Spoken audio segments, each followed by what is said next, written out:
gap widened. By the way, not just the income gap, the life expectancy became 10 years or more.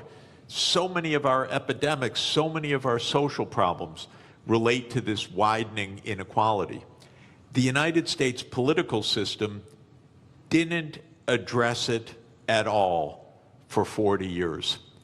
And that comes to what I mentioned, the corruption of the political system. When candidates of both political parties are paid by rich donors for their reelection campaigns, and both parties then become the agents of tax cuts and no really addressing the social conditions, you end up with a Donald Trump coming in and selling a pseudo explanation, it's all China, and selling a pseudo remedy, a trade war.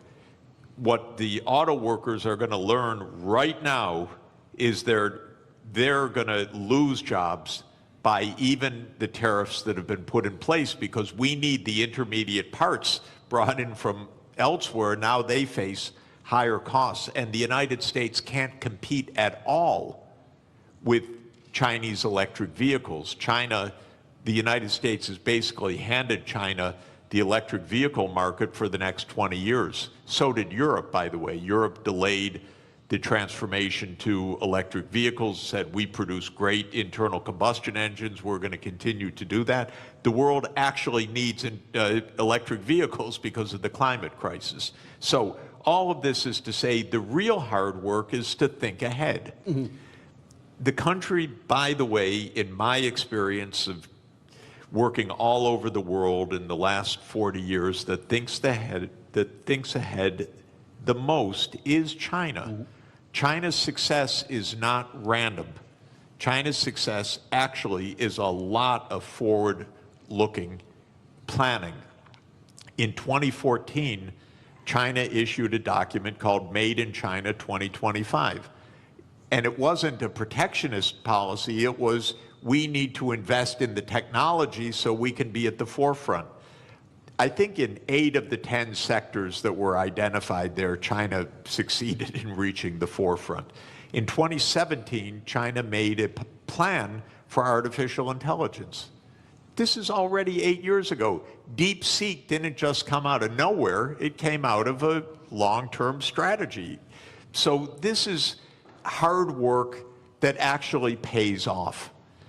This is what every government should do. This is what every country should do, is look ahead.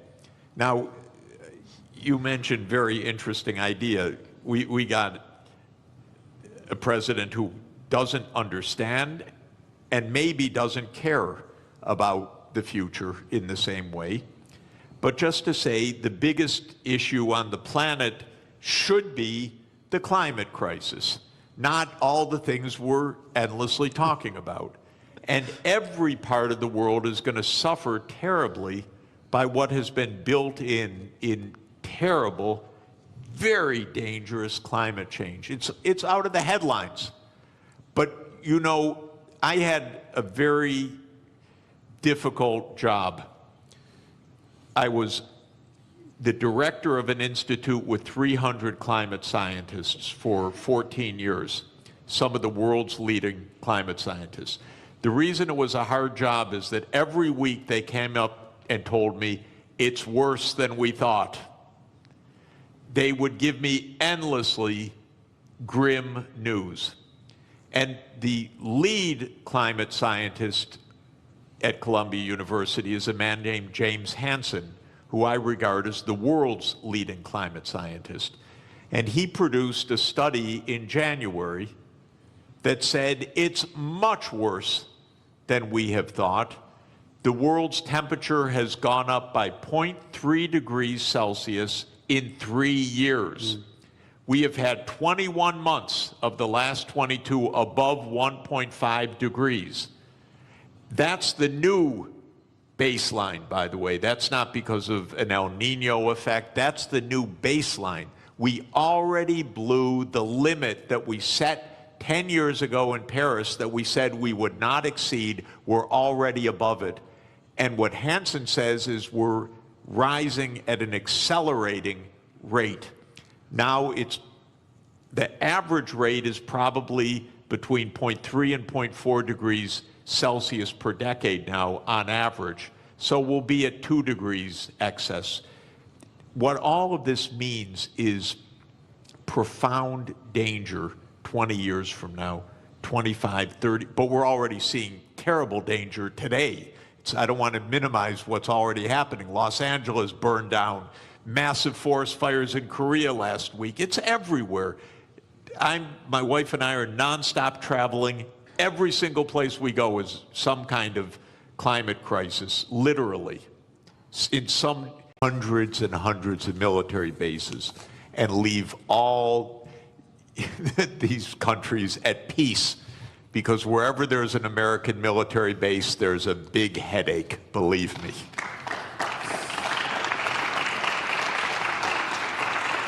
Sir, okay, is your question to the finance minister?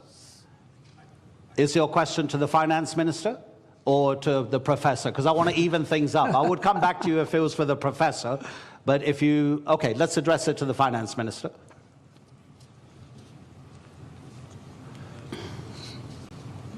One, two, one, two.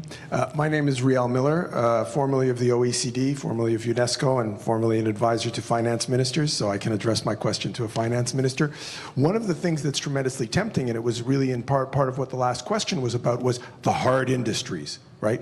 So now let's go back to being an extractive economy. Coal mining, you know, in Canada, I'm Canadian originally, beaver skins, right, that we sent over. So resources, right? Now, we have seen in the past, historically, when there was a move from natural resources to manufacturing, it was quite difficult for the society and the politics to change, because the oligarchs of resources were not the oligarchs of manufacturing. So I have a question which relates to the historical context we're in. What if we're moving to intangible economies? What if we're moving away from tangibles in general, and those robots are going to take care of producing intangibles? How do we talk to people who are nervous and worried because they're accustomed? I go to Germany and I say, can Germany be rich without producing cars? And they go, oh, never. I said, well, could Britain be rich without producing coal? Never.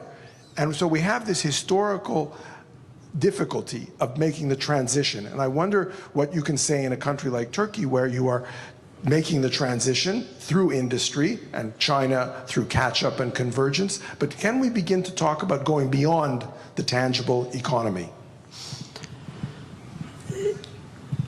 Of course, we can imagine, because if you look at the last couple of 100 years, there has been significant, trends. I mean, if I'm not mistaken, if you go back to 200 years ago, 90% of employment was in agriculture. Today, in developed West, it's about 1%, 2%. But we are much better off. So I think we can extrapolate. It's true that we may achieve artificial general intelligence soon, meaning within a year or two, and according to experts, maybe artificial superintelligence within 5 years. And assuming that also gets converted in robotics and advanced manufacturing, chances are the traditional employment will no longer be there. So we have to come up with obvious. So that's why I think, it seems like today's debate, considering what is ahead of us, a bit outdated. So I hear what you're asking, and it's really complicated. We all have to think. I remember attending a global economic symposium in Kiel back in 2007, and one of the sessions, because I was finance minister and treasury, they put me in that session, in that panel, and the question was, when do we start taxing robots? So, look, yes, I do see that happening. I don't have the answer, but certainly we have to think about it. It'll be interesting to know if a robot will need a work permit as well, right? Okay, that's it. The time is up, ladies and gentlemen. It was always going to be too brief with these two particular gentlemen. If you take your credit card and you go shopping and you run up a large credit card debt, you're running a trade deficit with all those shops. Now, it would be pretty strange if you then blamed all the shop owners for having sold you all those things. You're ripping me off, you're ripping me off, you're ripping me off, I'm running a trade deficit. That is the level of understanding of the President of the United States. The trade deficit does not represent at all trade policies. It represents spending relative to production or earnings. We call that an identity. I teach it in the second day of my course in international monetary economics. Trump never made it to the second day. So he says, you're running a trade deficit. Look, they're all cheating me. But all that's happening is the United States is outspending its national income. And you can look at the national income chart. You can add up consumption and investment and government spending, and you could subtract off gross national product, and lo and behold, what will that equal? Not approximately, exactly. That will equal the current account deficit, which is the comprehensive measure of how much you spend on goods and services versus how much you sell in goods and services. So the United States runs a current account deficit because it spends more than it produces. Why does it do that? We have a big credit card in the United States. It's called the national government. The US government spends about $2 trillion a year more than it takes in revenues. What it's doing is making transfers to the American people and to American businesses. It doesn't tax Americans for those transfers because, here's another little fact, because the congressmen that vote on the budget got into office by being paid for their campaigns by rich people who don't like taxes. So the political system says spend, but don't tax us. So we run a chronic deficit in the United States. That spending goes out either as transfer payments or goods and services, and that's more than our national income, which is about $30 trillion, and our spending is about $31 trillion. And that's our trade deficit. And for that, Donald Trump blames the world. Okay, I fail him for this if he were my student. He's my president. It's a little weirder because when he did this, in 2 days, the world lost $10 trillion of market capitalization. By the way, where did it go? Did it get transferred from here to here? No, it got destroyed. Why destroyed? Because trade, something also the President of the United States doesn't understand, is mutually beneficial. So if you stop trade, everybody loses. It's not that one side wins, the other side loses. He cannot understand that concept as a guy that traded real estate in New York. So his idea is somebody had to win, somebody had to lose. But what happened when he made this announcement was $10 trillion was wiped out worldwide. It's not that the US went up and they went down. No, everybody went down. Because the whole world system is based on a division of labor, and he's breaking that division of labor into pieces. So then people said, this doesn't make sense. Even the very rich people that gave him the money for him to get into office started saying this doesn't make sense. The hedge fund managers who were his big campaign contributors, Elon Musk, who paid for his election, became prime minister. he said this doesn't make sense. And then the markets said this doesn't make sense, not only $10 trillion, but as the finance minister said, interest rates started to rise because people began to dump U.S. Treasury debt. The safest thing in the world, apparently. So interesting what happened. It's not quite true that he reversed things. First, he left on this 10% tariff, except for one country, for China, 145% where he on some raised products. the tariff rates. That's because the United States has a deep, neurotic attachment to China. The U.S. political system hates China. Why? Because China's big and successful. And so that the U.S. hates. It's a rival, it's a competitor, and so this is the one thing he left on. Now he's going to mess up everything with this too, because in a trade war between the U.S. and China, China wins. China does not depend on the U.S. market very much. It's about 12% of China's exports. China will do just fine. It's just dumb policy. There's no more, sorry to say it, there's just no more explanation to this than that. It makes no sense. Now, it raises, if I could, just one last point. How can this happen when it makes no sense? And that, people should understand, we are in one-person rule in the United States.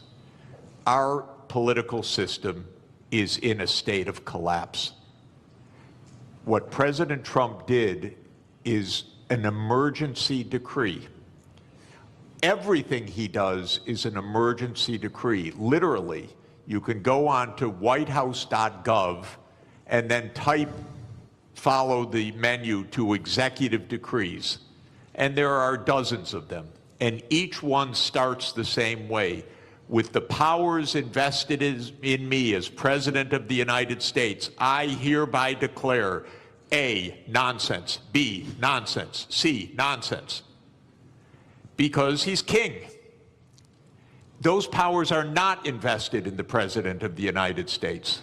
They're invested in the Congress. You read Article 1, Section 8 of our Constitution. It says that all duties originate with the Congress. And specifically in the lower house, all legislation has to start in the House of Representatives. But the U.S., starting in 1945 after World War II, became a military state to a large extent. And so it sprinkled in its legislation emergency, emergency, emergency. And Trump doesn't have to prove anything's an emergency, he just has to say something's an emergency. So suddenly the trade deficit became an emergency, and on that basis he issues a one-person rule. Even his aides don't know what he's doing.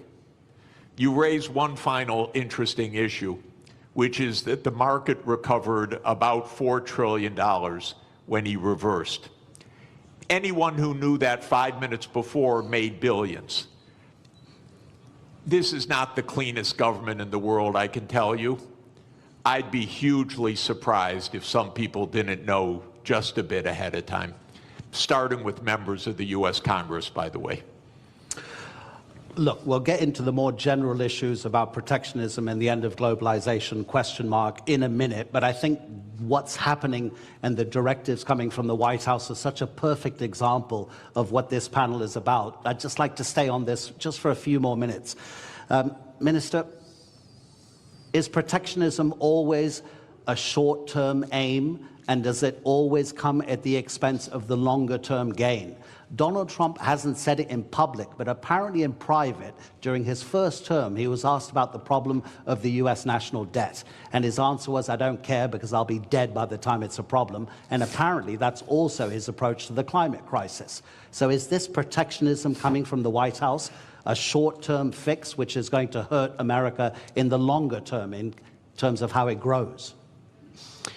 It's not a fix. It's apparently a quick fix, but it's fundamentally flawed, as Professor has very clearly stated. Look, protectionism is nothing new. If you look at post-global financial crisis, the number of annual trade restrictions have gone up dramatically.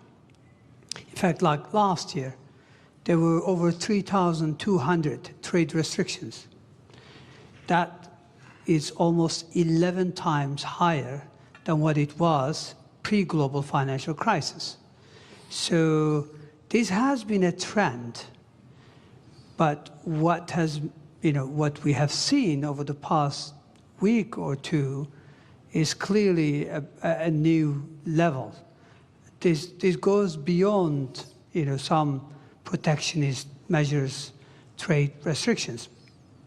This goes into something, an all-out trade war. So that's really worrisome, because if you go back, again, if you look at 20 years to global financial crisis, global annual trade growth was 2 times world real GDP growth rate.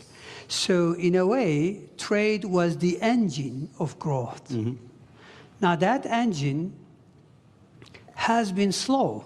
So if you look at post-global financial crisis, global trade growth barely kept up with real GDP, global GDP growth. So that's no longer really one of the kind of like a strong engine.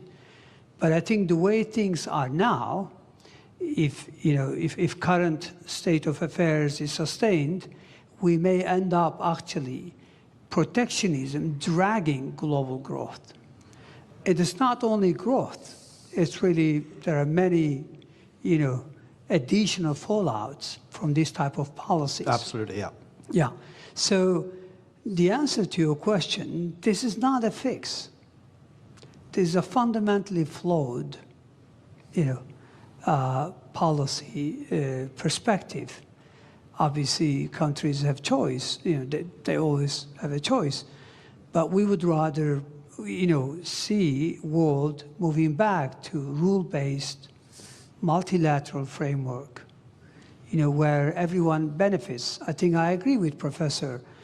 Over 1 billion people since 1990s have been lifted out of poverty, predominantly in Asia.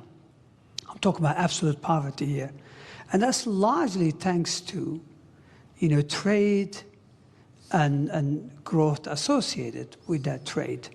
So it is worrisome that we are now experimenting policies that may actually reverse some of these gains, which I think were very important. 1 billion people out of absolute poverty cannot be underestimated. It's quite significant. Now, admittedly, trade do cause geographic dislocations, but the solution is not protectionism. The solution lies more internal sound policies, structural remedies, but also you can deploy tax policy incentives and other things to address, dislocations in regions caused by, global trade openness. So it's not a level, but protectionism will create more inequalities. It will create bigger problems. Already you've got significant headwinds for global growth. Aging population, high global indebtedness, impending climate crisis. So protectionism is going to be yet another big blow to long-term growth outlook. And that's why growth is barely, sustained at 3%. I think the risk is that we will move to a new era where per capita GDP growth will almost disappear if we continue down this path. really interesting what you say about protectionism having fallout in other sectors, and we will get on to that, about how it might affect cooperation on the climate crisis, global health, etc., etc. But let's use one country as a particular example about how a nation can react to protectionism. So we have the US tariffs, which in 90 days will come into effect beyond the 10% that Donald Trump has placed. Let's take two rich countries. UK and Singapore will stay at 10%. Bangladesh and Botswana will both go up to 37%. Laos will be 48%. Syria will be 41%. Lesotho in southern Africa will be 50%. In 2023, the US exported to Lesotho $7.33 million worth of goods. Lesotho in that same year exported to the United States $228 million. The US GDP per capita in 2023 was $82.8 thousand per person. In Lesotho, it was $916. Gentlemen, how does a country like Lesotho deal with the protectionism coming from the US? Minister? Well, look, protectionism is an external shock, meaning it's not a decision by, the counterparty. It's essentially, so how do you deal with it? I guess you focus on regional integration, as an antidote of protectionism. So regional connectivity, regional integration would be one way forward.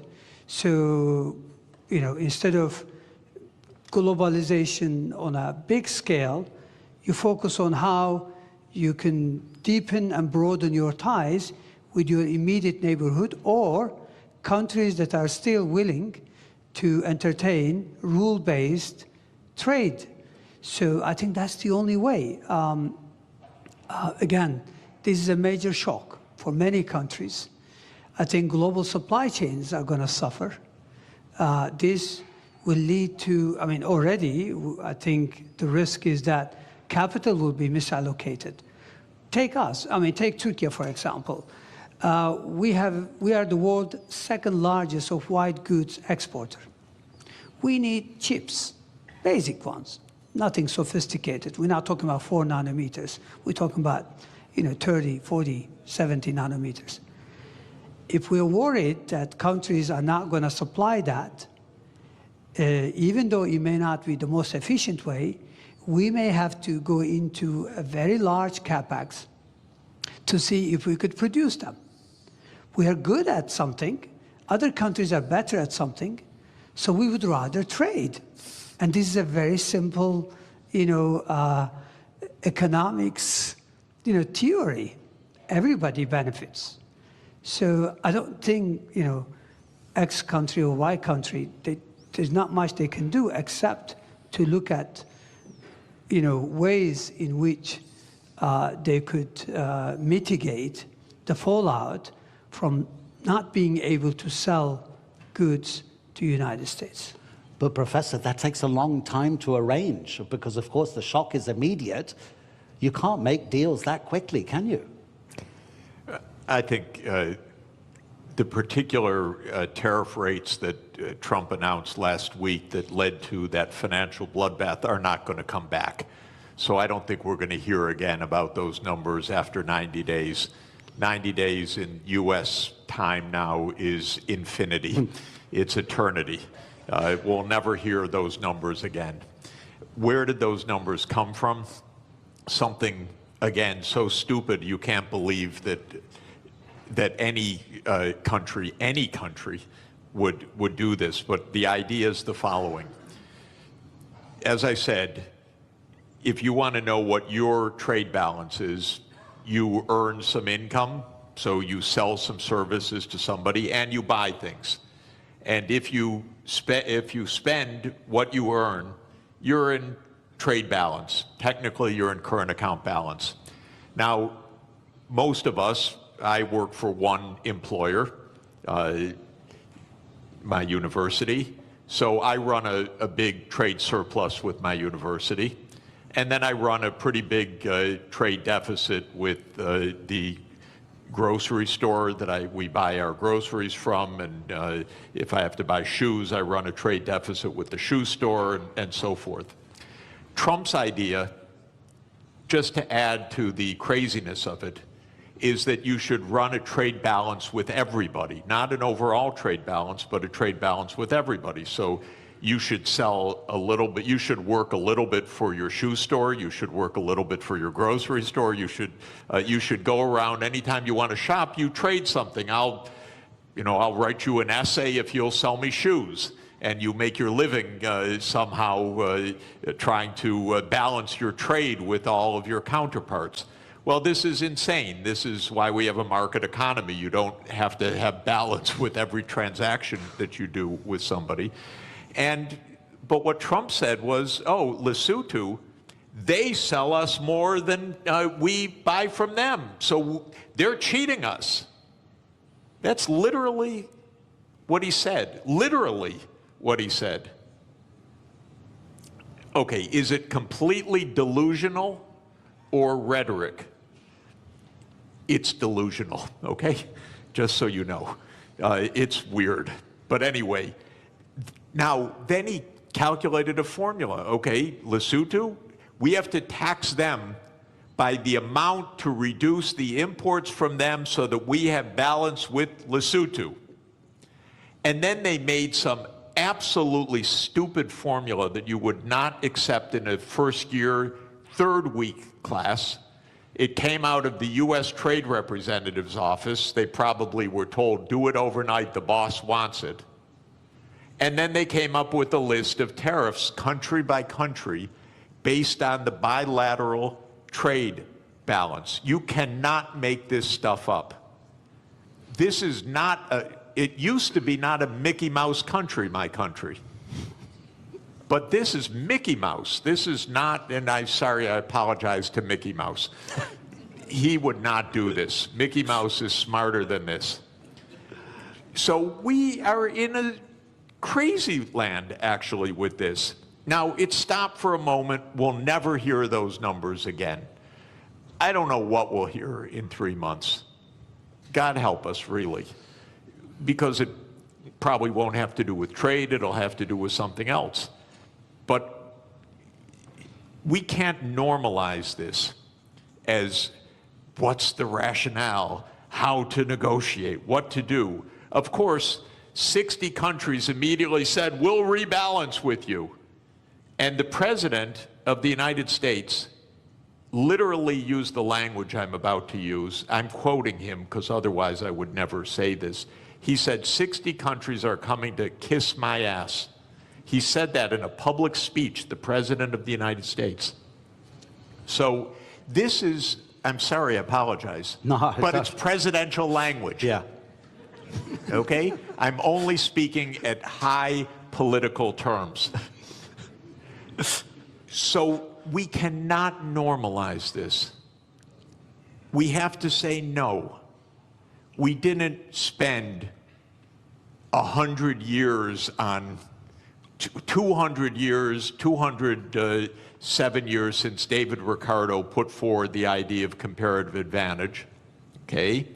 And we have been building the trade system since the ruins of World War II for 80 years.